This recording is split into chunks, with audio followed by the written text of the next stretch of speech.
Welcome to the overview of the Winchester Fire and Rescue Physical Ability Test. For a complete list of all requirements, please click the link below. Let's get started. The candidate will first start with the Confined Space exercise. This event is not timed. The candidate will put on a blacked out SCBA facepiece, a structural helmet, and gloves.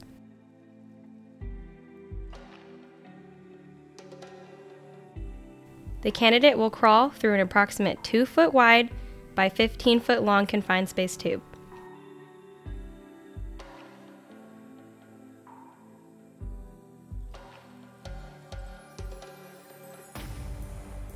Once through the tube, the candidate will be assisted up, and this concludes this event. During the time portion, the candidate will wear an approximate 40-pound vest, structural helmet, and structural gloves. The first timed event will start with the high-rise pack carry. This will start when the candidate picks up the high-rise pack. The candidate will place the high-rise pack on their shoulders and then climb the stairs. The candidate will climb 2 sets of stairs up and back down. The candidate will do this twice. The candidate will be allowed to put their hands on the rails for stability. Once the candidate has completed their second set, the candidate will drop the high-rise pack and move to the second event. The second event consists of the equipment carry. The candidate will pick up a set of tools and walk 50 feet to another set of tools. The candidate will place the tools down and pick up the second set and walk back 50 feet to the previous box. The candidate will set the second set of tools down in the box, and that concludes this event. The third event is the ventilation simulation. The candidate will pick up the sledgehammer and straddle the beam by staying on the footwalks of the sled.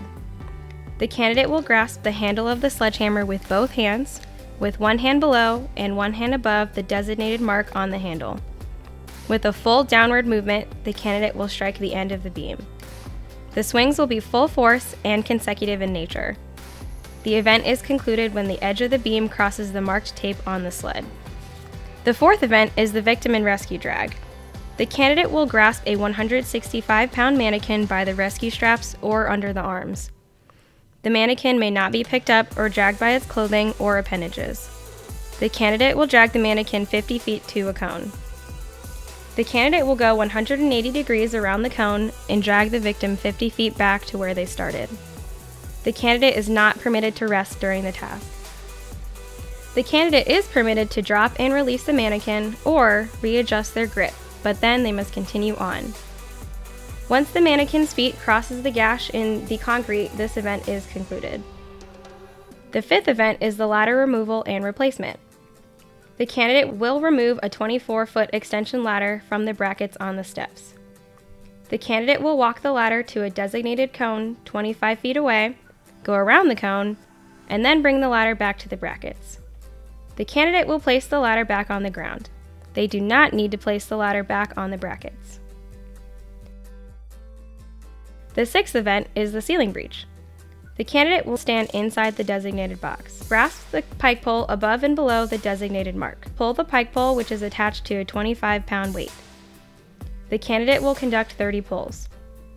A full pull is when the candidate's upper hand extends out and then is brought back to their body. The candidate may switch grips during the event.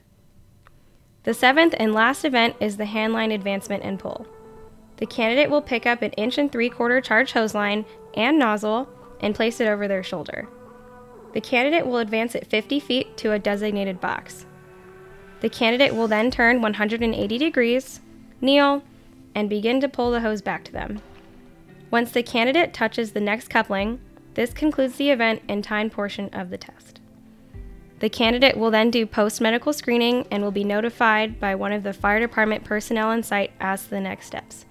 Thank you and good luck.